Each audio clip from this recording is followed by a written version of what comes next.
So, imagine this. The blood wine is flowing, right? The Klingon Empire has just won the Dominion War. They've vanquished their absolute greatest enemy, and to the rest of the galaxy, they just look, well, they look absolutely invincible. Oh, yeah. Total victory, at least on paper. Right, on paper. But what if I told you that the very moment of their greatest galactic triumph was actually, and I mean literally the exact moment, their military was completely functionally bankrupt? Yeah, that is the classic paradox of victory. The facade of undeniable strength was, it was masking a total infrastructural collapse that nobody really wanted to acknowledge. Exactly. So, welcome to the deep dive. Today's stack of sources features this incredibly rich, just fascinating analytical manuscript titled Klingons' Honor and Conquest by Euftis Emery. It's such a brilliant read. It really is. We are looking at this high-stakes thought experiment set in the post-Dominion War Star Trek universe. We're going to explore how Chancellor Martok essentially looked under the hood of his own empire, realized their legendary warrior culture was structurally doomed, and then secretly engineered this massive centralized war machine to fix it. Yeah, and he did it by integrating telepathic Reman operatives, feral shock troops, and just completely rewrote Klingon military doctrine from the ground up. Which fundamentally altered the balance of galactic power. Oh, absolutely. It was a maneuver that terrified the rival Typhon Pact and honestly sent shockwaves through their own allies in the Federation. So, okay, let's unpack this. We really have to start by analyzing that illusion of Klingon supremacy right at the end of the war. Because from the outside, their fleets just carved through Jem'Hadar lines, their warriors reclaimed their honor, and Martok is standing tall as Chancellor. Right, they look unstoppable. Exactly. But Emery's manuscript reveals this glaring strategic deficit.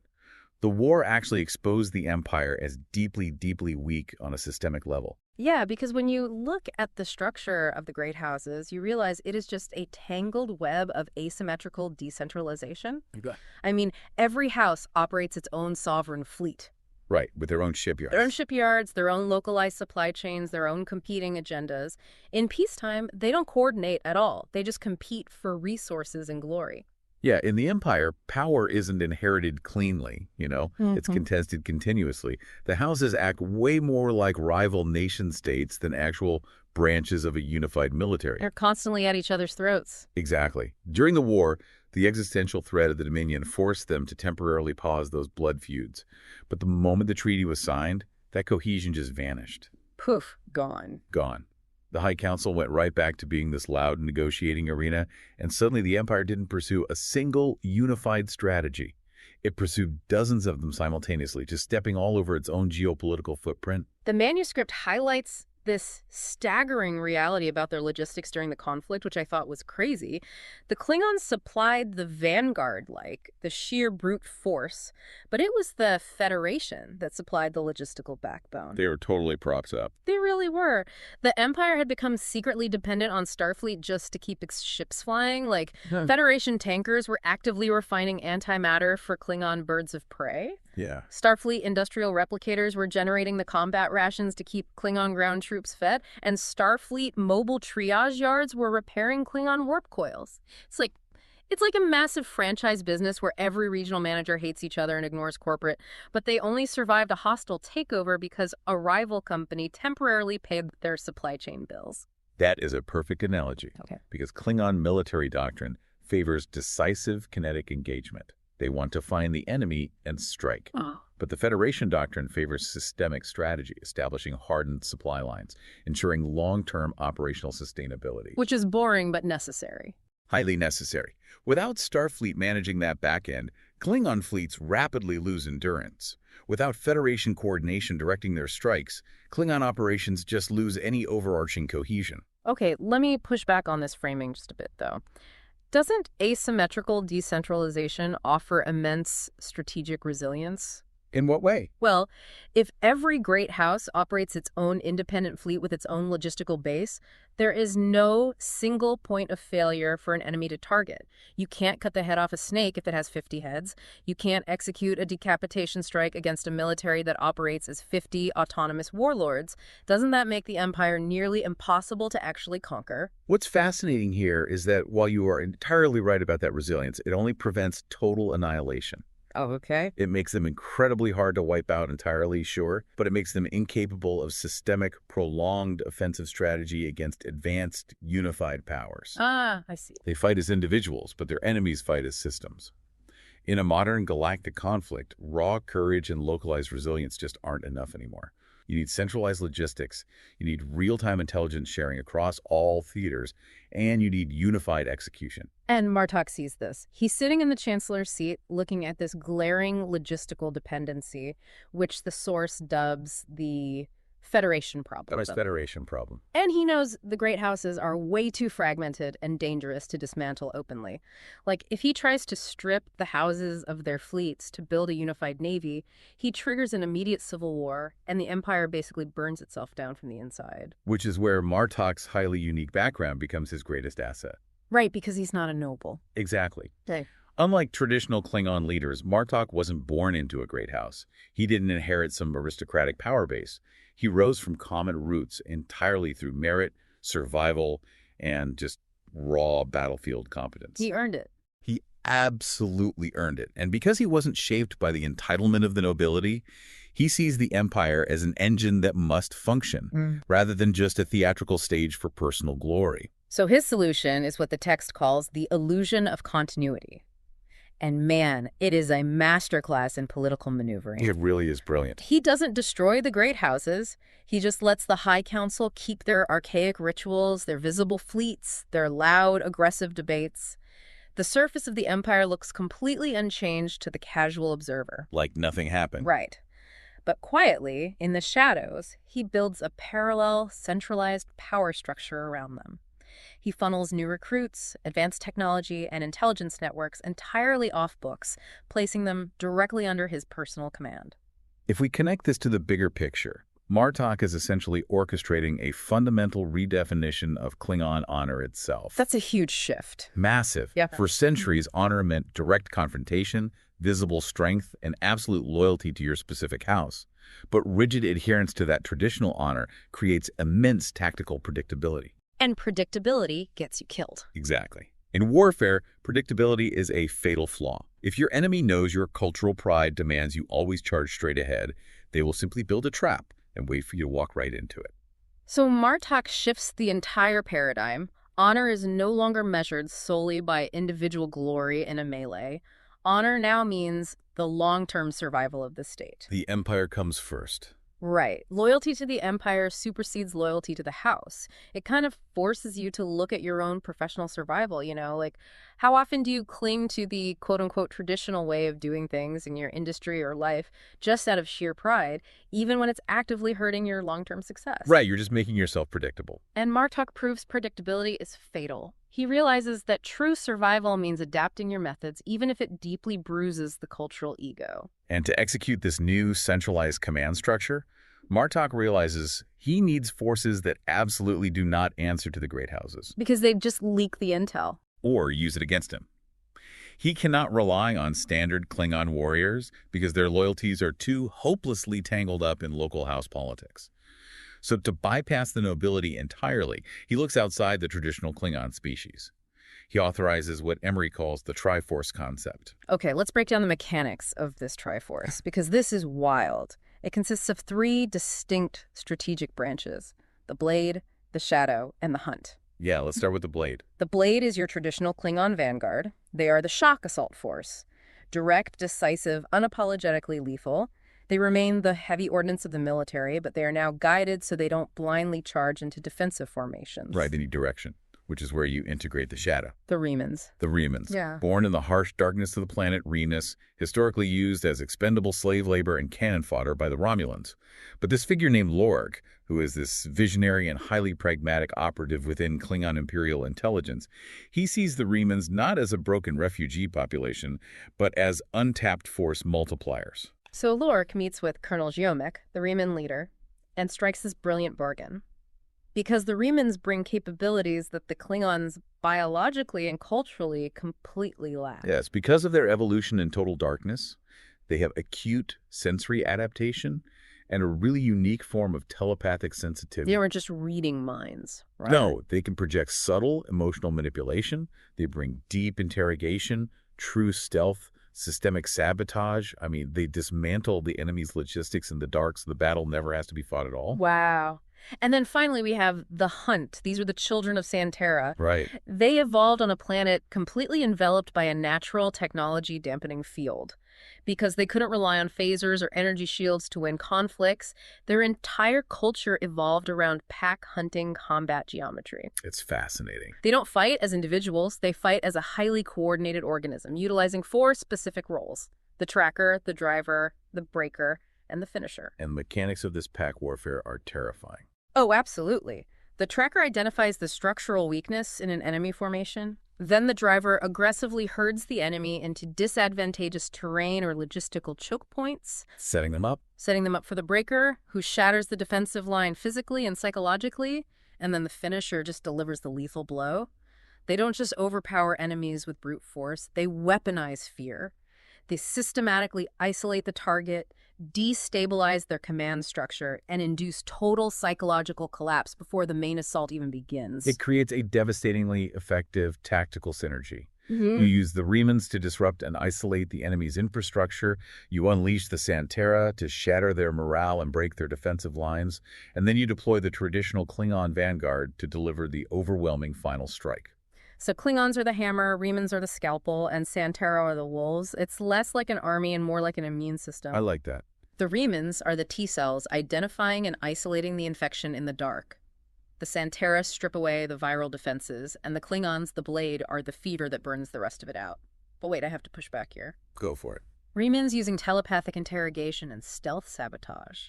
Wouldn't traditional Klingons find that incredibly dishonorable and cowardly? Sneaking around in the dark is like fundamentally opposed to a Klingon? It absolutely is, and that is the brilliant, pragmatic loophole that Martok and Lore leverage.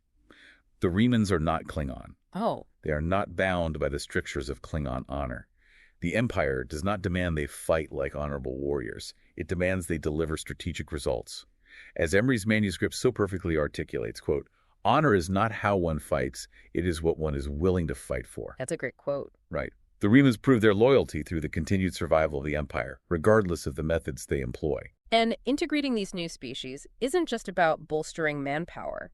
It brings highly advanced, non-traditional technology into the Empire, which is desperately needed.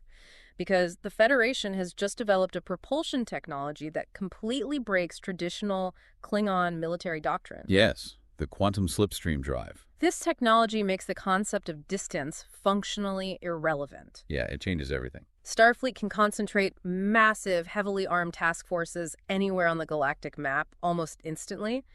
Klingon warfare depends heavily on establishing physical supply lines and pushing a geographic front forward through sheer momentum. Slipstream allows the Federation to bypass the front line entirely and strike the supply chains instantly. Slipstream transforms Starfleet from a coordinated stationary power into a rapidly repositioning omnipresent threat. To counter this, Klingon Imperial Intelligence adopts the technology brought over by the Reman operatives. Right. Specifically, advanced cloaking systems that alter the tactical map, allowing vessels to fire their weapons while remaining fully cloaked. Which is terrifying. And Shinzon's Thalaron radiation weapons. Thalaron radiation is a nightmare on a cellular level.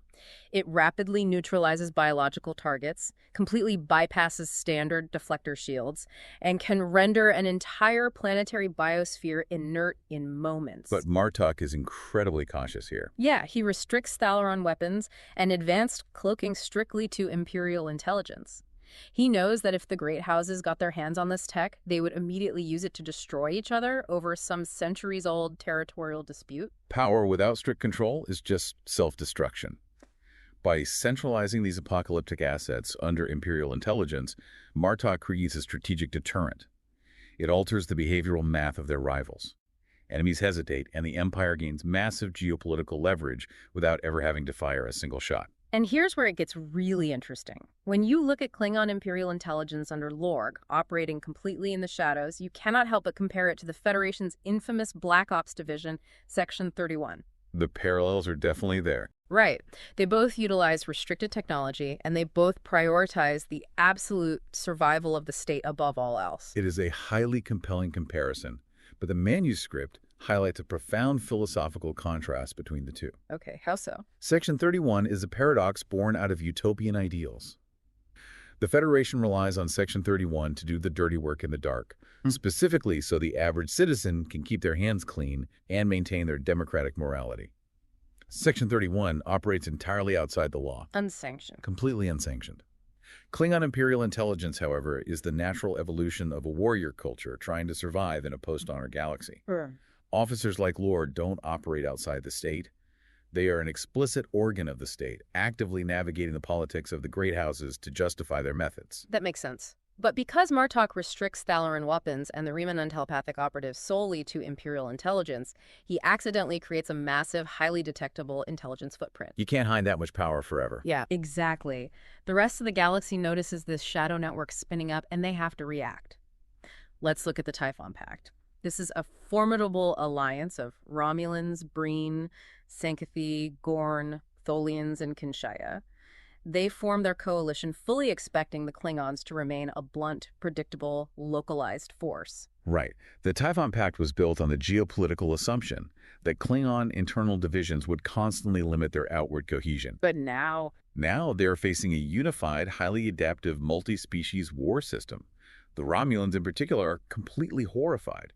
They detect this intelligence footprint and realize their former slaves, the Remans, are being used against them as a strategic shadow force. Which is poetic justice, honestly. It really is. The Romulans know exactly what Reman telepaths are capable of, and the sheer paranoia of this invisible threat cracks the unity of the pact. The Breen isolationists don't trust the Romulans are terrified of the Remans, and nobody knows where the Klingons will strike, how they will strike, or who is even doing the striking. Total chaos. But it isn't just the enemies who are sweating. Over in the Federation, Starfleet Command is getting incredibly uneasy, watching their longtime allies completely rewire their operational doctrine. Starfleet is highly analytical. They recognize instantly that a Klingon empire that no longer relies on Federation logistics is an empire they can no longer easily predict or indirectly control. Right. So Starfleet quietly shifts its own doctrine to compensate.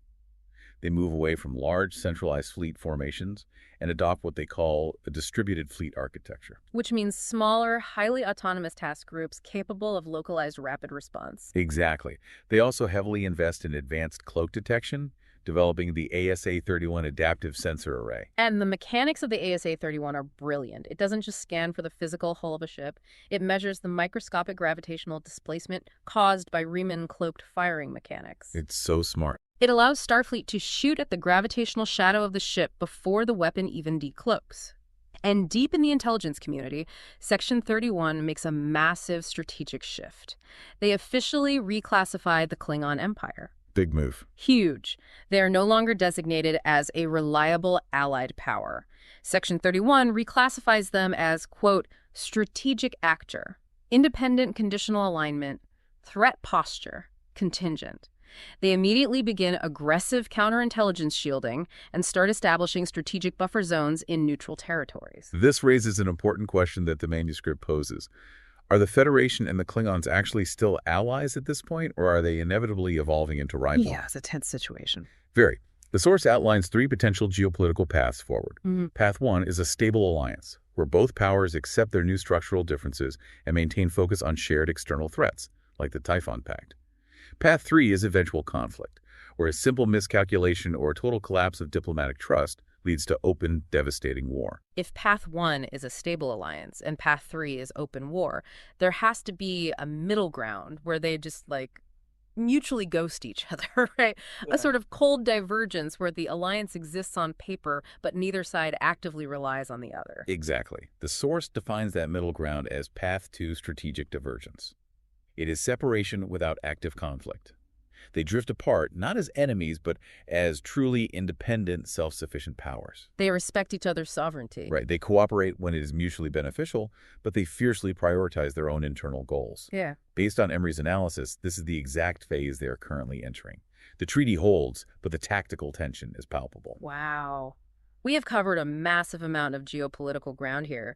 We've seen how Chancellor Martok took a fragmented, individualistic warrior culture suffering from severe logistical bottlenecks and transformed it into a highly systemic, self-sufficient war system. A total overhaul. Yeah. He saw that the decentralized great houses and the archaic definitions of honor were going to get the Empire eradicated in a modern galaxy. So he completely rewired the engine, brought in Reman intelligence operatives and San-Tarah Pact tactics and centralized command, all while keeping the exterior of the Empire looking exactly the same to avoid a catastrophic civil war. He achieved structural stability without resorting to open tyranny. He ensured the Empire endured, not just by winning individual battles, but by building a logistical and tactical structure that couldn't be easily broken by a shifting galactic paradigm. So what does this all mean? It brings us right back to you, the listener. True stability requires the courage to honestly assess your own structural dependencies, just like Martok assessed the Klingon reliance on Federation supply lines. It takes vision. It requires the strategic vision to adapt your methods before the market or the world forces you to. You have to be willing to redefine your own honor or your traditional ways of operating if they are actively holding you back from long-term survival. And, I want to leave you with a final lingering thought to mull over. We spent a lot of time analyzing the Klingon evolution, but look closely at the Federation. Okay. They pride themselves heavily on transparency, democratic ideals, open diplomacy. Yet they actively rely on the dark, secretive actions of Section 31 to survive the very real threats of the galaxy. That's true. As Starfleet desperately restructures its fleets and intelligence networks to mimic and counter the new Klingon centralization, it begs a vital question. At what point does the Federation's relentless pursuit of readiness make them structurally indistinguishable from the cold, secretive war machine they are preparing to fight? Oh, wow. Right. If survival and adaptation require mirroring the tactics of your rivals, do you eventually lose the very soul you were trying to protect in the first place? It all comes back to looking under that hood. You can build the most powerful, self-sufficient engine in the world to replace the hollow one you started with, but you have to make absolutely sure you recognize the driver behind the wheel when the retrofitting is finished.